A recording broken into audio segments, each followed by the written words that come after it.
Bonjour à toutes et à tous, avant d'aller plus loin, je vous préviens qu'une transcription est disponible gratuitement sur Patreon. Vous trouverez un lien dans la description de l'épisode. Et restez bien jusqu'à la fin, car à la fin, je ferai une version rapide de l'épisode. Alors, la dernière fois, je vous ai expliqué la différence entre la droite et la gauche. Donc, comme je vous disais, en France, quand on parle de politique, on parle souvent des partis de droite et des partis de gauche. Ce sont les deux bords politiques traditionnels en France. Les bords, donc sides, ce sont les deux bords politiques traditionnels en France. Et aujourd'hui, je vais vous parler de quelques partis politiques qui existent actuellement en France et des candidats les plus populaires pour les prochaines élections présidentielles. Comme je disais la dernière fois, les élections présidentielles en France approchent.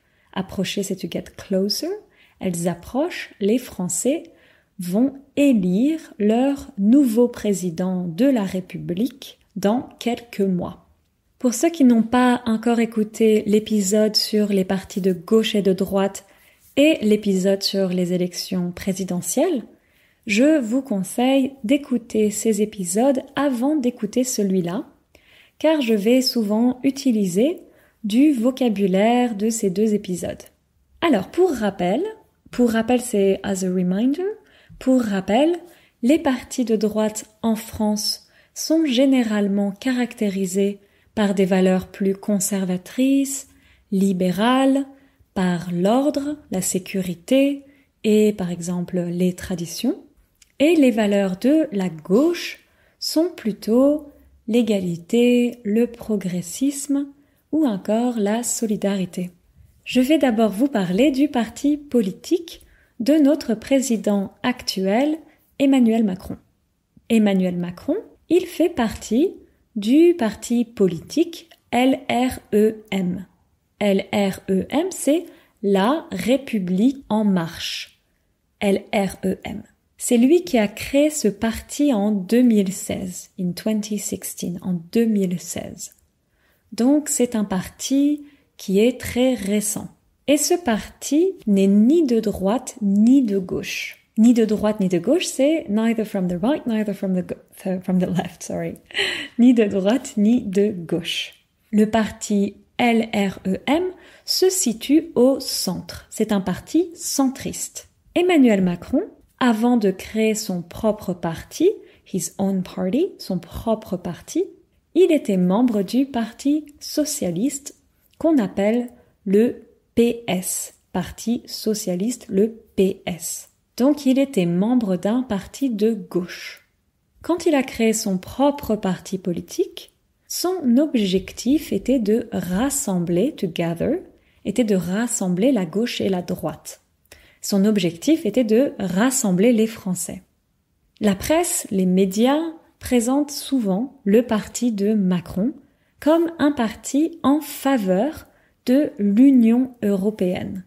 Le parti de Macron, donc LREM, veut rendre l'Union européenne plus forte et plus unie. Rendre, ça veut dire donc to make, in this case. Rendre l'Union européenne plus forte, to make the European Union stronger. Il veut rendre l'Union européenne plus forte et plus unie. Pour l'instant, Emmanuel Macron n'a pas encore annoncé s'il allait se présenter aux prochaines élections, se représenter aux prochaines élections. Mais les derniers sondages, un sondage c'est a poll, P-O-L-L, un sondage. Donc les derniers sondages ont montré qu'il est à la première place. Il est donc le favori pour l'instant. Contrairement à Emmanuel Macron, qui est plutôt favorable à une Union européenne forte, Marine Le Pen, la candidate du parti d'extrême droite, elle est plutôt défavorable à l'Union européenne. Donc défavorable, c'est le contraire de favorable. Elle est plutôt défavorable à l'Union européenne. Mais elle s'est un peu calmée parce qu'à une époque, elle était favorable à un Frexit. Donc elle voulait que la France quitte l'Union européenne. comme le Brexit, mais Frexit. Mais maintenant, elle est moins radicale par rapport à l'idée de quitter l'Union européenne. Donc, Marine Le Pen, elle fait partie d'un parti d'extrême droite qui s'appelle le Rassemblement national.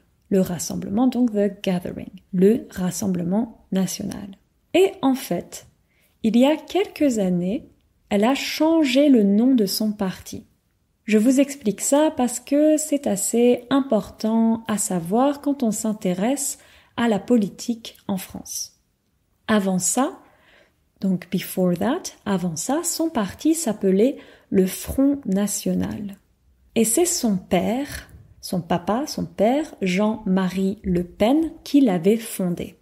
Donc, Jean-Marie Le Pen, c'est le père de Marine Le Pen. En France, tout le monde connaît son père, Jean-Marie Le Pen, parce qu'il y a eu beaucoup de scandales autour de lui et il a été plusieurs fois candidat à la présidentielle. Il a même été au deuxième tour ou au second tour face à Jacques Chirac. Mais finalement, il a perdu, il lost, et Jacques Chirac était devenu président. Et Jean-Marie Le Pen, c'est un homme politique qui est considéré comme très extrême dans ses idées. Il a des idées très radicales et il a été souvent accusé de racisme, d'antisémitisme, de provocation à la haine. La haine, c'est hatred. Provocation à la haine, c'est donc incitement to hatred. Donc, il a été souvent accusé de racisme, d'antisémitisme, de provocation à la haine et de beaucoup d'autres choses. Et donc, son parti, le Front National, a toujours été considéré comme un parti très extrême, très radical.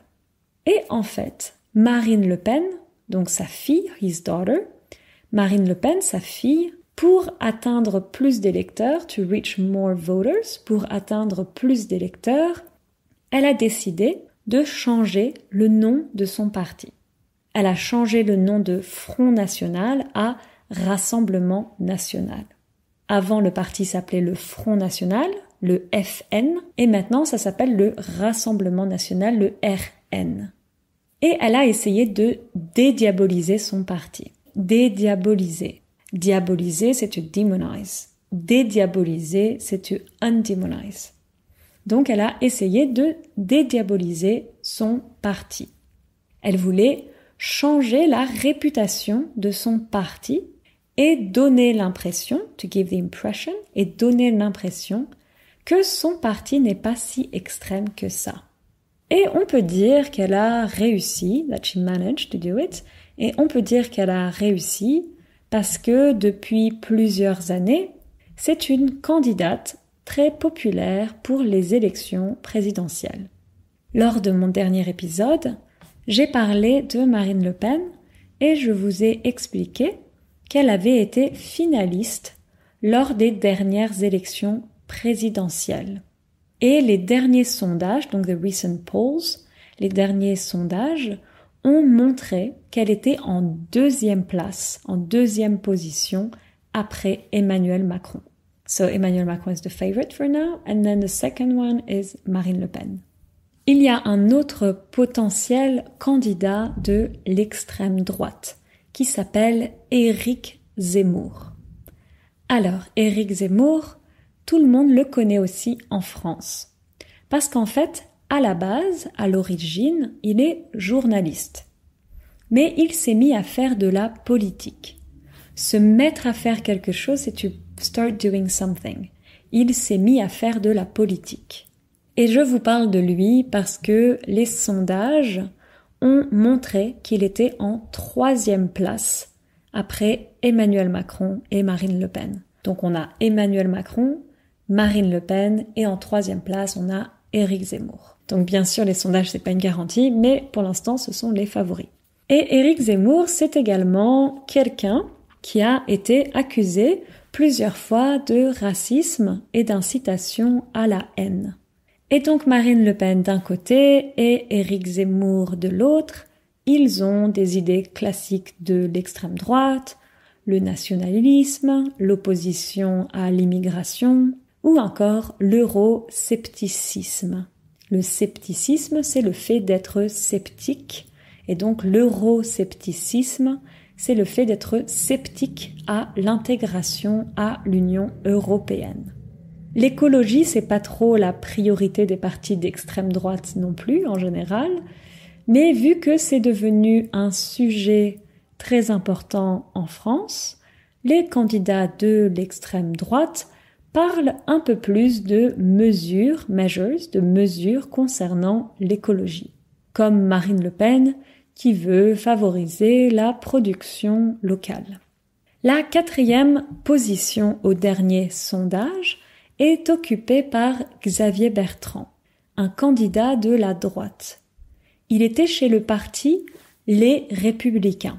Les Républicains, c'est un parti de la droite modérée. Mais Xavier Bertrand a quitté ce parti, Les Républicains. Il a été ministre à l'époque où Nicolas Sarkozy était président. Donc c'était un de ses ministres. S'il devient président, il veut augmenter le niveau de sécurité en France et augmenter le nombre de places en prison. Il veut créer une prime du travail. Une prime, c'est a bonus. Il veut créer une prime du travail pour les employés qui gagnent moins de 2 000 € par mois. Et niveau écologique, il est opposé aux éoliennes. Les éoliennes, c'est wind turbines. Donc il est opposé aux éoliennes. Il a déclaré que les éoliennes massacrent le paysage. La France s'est engagée à développer ses énergies renouvelables et elle s'est engagée d'ici 2035, by 2035, elle s'est engagée d'ici 2035 à produire 1/3 de son énergie, 1/3 of its energy, 1/3 de son énergie avec les énergies renouvelables. Mais Xavier Bertrand, il est contre les éoliennes et il est pro-nucléaire. En France actuellement, environ 70% de notre énergie vient de l'énergie nucléaire et Xavier Bertrand ne veut pas réduire notre production d'énergie nucléaire et j'ai cru lire qu'il voulait même ouvrir de nouvelles centrales nucléaires. Une centrale nucléaire, c'est power plant. Alors, le 5e candidat le plus populaire d'après les sondages, c'est according to the polls, d'après les sondages, c'est Jean-Luc Mélenchon, du parti La France Insoumise. En France, pareil, tout le monde connaît Jean-Luc Mélenchon. Il a eu une longue carrière politique et ça fait plusieurs années qu'il est candidat aux élections présidentielles. Et c'est lui qui a fondé le parti La France Insoumise.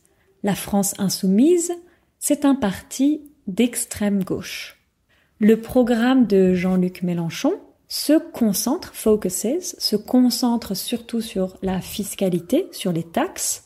Il voudrait notamment taxer davantage les personnes les plus aisées. Une personne aisée, c'est wealthy person. Il voudrait taxer davantage les personnes les plus aisées. Et j'ai lu dans un article qu'il voudrait taxer à 65% les personnes les plus aisées. Et il voudrait mettre en place un impôt universel. Un impôt, c'est a tax. Donc il voudrait mettre en place un impôt universel. Il voudrait que tous les Français payent des impôts en France, même s'ils habitent à l'étranger. Even if they live abroad, même s'ils habitent à l'étranger. Il voudrait également changer pas mal de choses au sein de l'Union européenne, ou peut-être quitter l'Union européenne si les choses ne changent pas. Et il souhaiterait également augmenter le SMIC. Est-ce que vous savez ce que c'est le SMIC? S-M-I-C. Le SMIC, c'est le salaire minimum, minimum wage. On appelle ça le SMIC ou le salaire minimum. Donc il souhaiterait augmenter le SMIC. Ensuite, nous avons en 6e place donc le candidat écolo Yannick Jadot. Donc juste pour récapituler, on a Emmanuel Macron en première place, Marine Le Pen en 2e place, Éric Zemmour en 3e place, en 4e place on a Xavier Bertrand, en 5e place on a Jean-Luc Mélenchon de la France Insoumise, et en 6e place on a le candidat écolo Yannick Jadot. On peut dire écolo ou écologique. Alors Yannick Jadot, il est chez le parti Europe Écologie Les Verts. That's the name of the party. Europe Écologie Les Verts. Les Verts, the Greens. Et avant ça, Yannick Jadot, il avait travaillé pour l'ONG Greenpeace. Une ONG, c'est une organisation non gouvernementale. Bien sûr, vu qu'il fait partie d'un parti écologique, donc vu qu'il fait partie, c'est considering that he is part of, Bien sûr, vu qu'il fait partie d'un parti écologique, Europe Écologie Les Verts, son programme se concentre surtout sur l'environnement. Il voudrait que le gouvernement français arrête de soutenir financièrement des entreprises engagées dans les énergies fossiles et soutenir davantage le bio ou les productions locales par exemple. Il voudrait également sortir du nucléaire et développer les énergies renouvelables. Pour finir, je vais vous parler d'une dernière candidate. Elle est donc 7e dans les derniers sondages. Cette candidate, c'est Anne Hidalgo. Elle fait partie du parti de la gauche modérée, le Parti socialiste ou PS. Comme je disais tout à l'heure, Emmanuel Macron, il était chez le Parti socialiste avant de créer son propre parti. Et c'était également le parti de François Hollande ou encore François Mitterrand, 2 anciens présidents français. Est-ce que vous avez déjà entendu parler d'Anne Hidalgo? Anne Hidalgo, c'est la maire de Paris. Attention, en français, on a la mère et la mère. Donc on a 3 mots qui se prononcent de la même manière, mais qui ne veulent pas dire la même chose. La mère, M-A-I-R-E, ou le maire, c'est the mayor. La mère, M-E accent grave R-E, c'est the mother. La mère, M-E-R, c'est the sea. Donc, the mayor, the mother, the sea. La mère, la mère, la mère. Ah là là, le français, pas facile, hein. Allez, courage. Donc, Anne Hidalgo, c'est la maire de Paris et elle a récemment annoncé sa candidature pour la présidentielle de 2022. Anne Hidalgo, elle a déjà annoncé qu'elle voulait se concentrer sur l'écologie et sur la transition énergétique de la France. Elle veut développer les énergies renouvelables en France, comme donc le candidat écologique Yannick Jadot dont je viens de parler. Et elle veut aussi atteindre, elle veut aussi atteindre une égalité au niveau des salaires entre les femmes et les hommes. Elle veut que les femmes et les hommes soient payés de manière égale. Et elle veut également augmenter les salaires de plusieurs professions. Une profession ou un métier, c'est a job. On peut dire donc de plusieurs professions, de plusieurs métiers. Voilà, donc je vous ai présenté les 7 candidats les plus populaires pour l'instant, d'après les sondages. Après, bien sûr, comme je disais, des sondages, ça veut un peu tout et rien dire. Ça c'est, on peut dire en français, ça veut tout et rien dire. It means everything and nothing. Ça veut tout et rien dire, mais en tout cas, ce sont des candidats que tout le monde à peu près connaît en France. Peut-être un peu moins Yannick Jadot, mais sinon Xavier Bertrand, Emmanuel Macron bien sûr, Anne Hidalgo, Marine Le Pen, Éric Zemmour, ou Jean-Luc Mélenchon, ce sont des noms que les Français connaissent. On entend beaucoup parler d'eux dans les médias, dans la presse, etc. Si des fois vous aimez lire la presse française ou que vous aimez regarder les infos en français, alors je pense que ça peut être intéressant de connaître un peu ces candidats. Voilà, j'espère que ça vous a intéressé et maintenant je vais vous faire une petite version rapide de tout ce que j'ai dit. Alors aujourd'hui, je vous ai parlé des différents partis politiques dont on parle actuellement Et donc, comme je disais, les élections présidentielles en France, elles approchent, elles vont bientôt avoir lieu.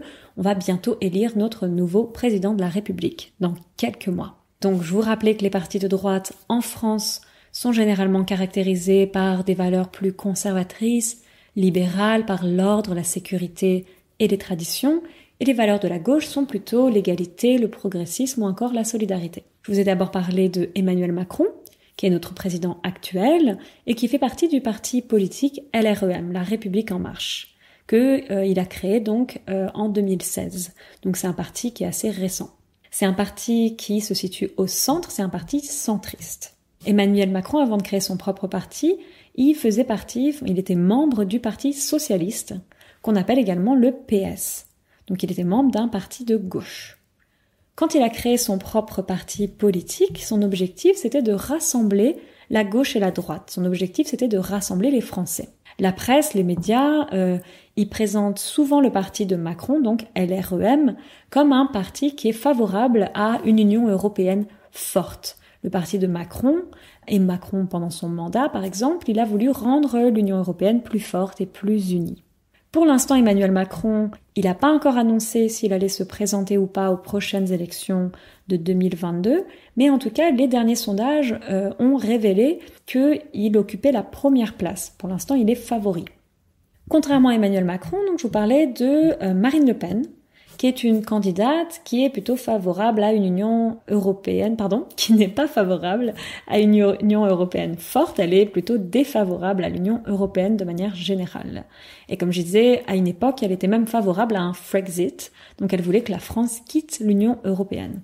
Mais maintenant, elle est un peu moins radicale par rapport à cette idée de quitter l'Union européenne. Donc Marine Le Pen, elle fait partie d'un parti d'extrême droite qui s'appelle le Rassemblement national. Et en fait, donc il y a quelques années, elle a changé le nom de son parti. Son parti s'appelait le Front National. C'était son père, Jean-Marie Le Pen, qui l'avait fondé. Et aujourd'hui, il s'appelle le Rassemblement national. Et comme je vous expliquais, en France, à peu près tout le monde connaît Jean-Marie Le Pen. C'est quelqu'un, il y a eu beaucoup de scandales autour de lui. Il a été plusieurs fois candidat à la présidentielle. Il a été au second tour face à Jacques Chirac. Et finalement, il a perdu et Jacques Chirac est devenu président. Et Jean-Marie Le Pen, c'est un homme politique qui est considéré comme très extrême. Il est très extrême, très radical dans ses idées et il a souvent été accusé de racisme, d'antisémitisme, de provocation à la haine et plein d'autres choses. Donc son parti, le Front National, il a toujours été vu, il a toujours été considéré comme un parti très extrême, très radical. Et donc Marine Le Pen, sa fille, pour atteindre plus d'électeurs, pour séduire plus d'électeurs, elle a décidé de changer le nom de son parti. Donc elle a changé le nom de Front National à Rassemblement National, comme je disais. Et elle a essayé de dédiaboliser son parti. Dédiaboliser, c'est un terme qu'on retrouve dans la presse, dans les médias, quand on parle de cette stratégie qu'elle a utilisée pour donc séduire plus d'électeurs. Elle a essayé donc de dédiaboliser son parti. Elle voulait changer la réputation de son parti et donner l'impression que son parti n'est pas si extrême. Et on peut dire qu'elle a réussi, que ça a marché. Parce que ça fait plusieurs années qu'elle est candidate, c'est une candidate très populaire pour les élections présidentielles. Et lors de mon dernier épisode, je vous ai parlé de Marine Le Pen et je vous ai expliqué qu'elle avait été finaliste lors des dernières élections présidentielles. Et les derniers sondages ont révélé qu'elle était en 2e place après Emmanuel Macron.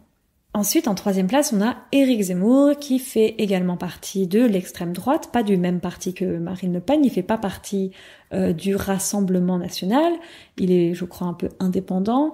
Et en France, tout le monde connaît Éric Zemmour parce que c'est un journaliste, il fait souvent polémique, et c'est quelqu'un qui a été plusieurs fois accusé de racisme, d'incitation à la haine. Donc d'un côté Marine Le Pen et Éric Zemmour de l'autre, ce sont des candidats de l'extrême droite, ils ont des idées classiques d'extrême droite, le nationalisme, l'euroscepticisme, donc le fait d'être sceptique à l'intégration à l'Union européenne, ou encore l'opposition à l'immigration. L'écologie, comme je disais, c'est pas vraiment une priorité en général pour les partis d'extrême droite, mais c'est devenu quand même un sujet un peu plus important pour eux, parce que bien sûr c'était un sujet qui est devenu important pour les Français, donc forcément ils en parlent un peu plus, et comme je donnais l'exemple de Marine Le Pen qui veut favoriser une production locale. Alors, la 4e position, au dernier sondage, donc après Emmanuel Macron, Marine Le Pen et Éric Zemmour, c'est Xavier Bertrand. Xavier Bertrand, c'est un candidat de la droite. Il était chez le parti Les Républicains, donc c'est un parti de droite modérée. Et maintenant, il a quitté la droite. Il est un peu indépendant aussi. Et à une époque, il était ministre quand Nicolas Sarkozy était président. Il était un des ministres de Nicolas Sarkozy. S'il devient président, il veut augmenter le niveau de sécurité en France, il veut augmenter le nombre de places en prison, il veut créer une prime du travail pour les employés qui gagnent moins de 2 000 € par mois. Et niveau écologie, comme je disais, il est contre les éoliennes. Il considère que les éoliennes massacrent le paysage. Et comme je disais, la France s'est engagée à développer les énergies renouvelables et d'ici 2035 produire 1/3 de son énergie avec les énergies renouvelables.